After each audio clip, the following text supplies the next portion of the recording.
नमस्ते दोस्त, आज मैं आपको बताने जा रहा हूँ कि गरज के साथ बारिश कैसे होती है, ओले कैसे बनते और गिरते हैं। बारिश बनने की प्रक्रिया इस प्रकार है। सूर्य की किरणें पृथ्वी की सतह को गर्म करती हैं।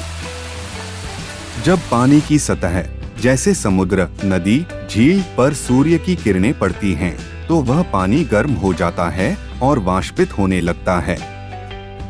पानी वाष्प के रूप में ऊपर उठता है। यह वाष्प हवा में मिलकर अदृश्य हो जाती है। वायुमंडल की ऊंचाई पर पहुंचने पर हवा का तापमान घटता है। इस कारण वाष्प ठंडी हो जाती है और छोटे छोटे जलकणों के रूप में बदल जाती है। ठंडी वाष्प के छोटे छोटे जलकण आपस में मिलकर बादलों का निर्माण करते हैं। जलकण और भी सघन हो जाते हैं। जब ये जलकण बहुत बड़े और भारी हो जाते हैं तो वे नीचे गिरने लगते हैं।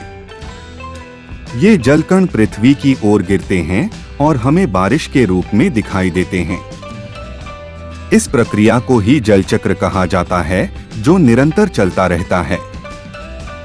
बिजली थंडर की प्रक्रिया इस प्रकार होती है। जैसे जैसे सूर्य की गर्मी से पानी वाष्पित होता है, वह ऊपर उठता है और ठंडी हवा से मिलने पर घनीभूत होकर बादल बनाता है। बादल के अंदर हवा के तीव्र गति से उठने और गिरने के कारण जलकण और बर्फ के कण आपस में टकराते हैं। इस टकराव से विद्युत आवेश उत्पन्न होता है। बादल के अंदर हवा के तीव्र गति से उठने और गिरने के कारण जलकण और बर्फ के कण आपस में टकराते हैं। इस टकराव से विद्युत आवेश उत्पन्न होता है।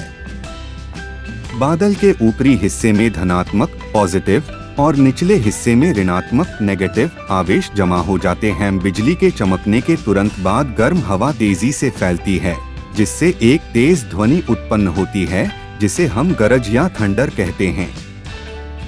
यह प्रक्रिया बहुत ही तीव्र होती है और कुछ ही क्षणों में पूरी हो जाती है।